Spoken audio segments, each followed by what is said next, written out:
බුදුවරු කොහොමද පැහැදිලි කරේ? අචින්තිතම්පි භවති චින්තිතම්පි විනස්සති. මේ ලෝකේ කවදාවත් හිතන දේ වෙන්නේ නැහැ. වෙන දේ හිතා ගන්නත් බෑ. එහෙම නෙමෙයි. අපි නඩත්තු කරන අපේ ළඟම තියෙන වස්තුව මොකක්ද? අපේ ඇඟ, අපේ ශරීරය නේ. මේ කෙස් ටික වෙනස් වෙන්නේ නැද්ද?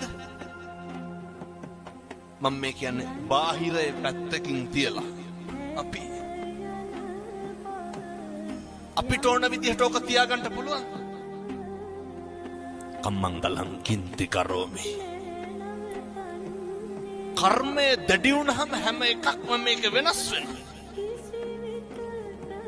මතක තියාගන්න. දල්ල කඩි කාලා මිනිස්සු මැරෙනවා, නයි කාලා බේරෙනවා.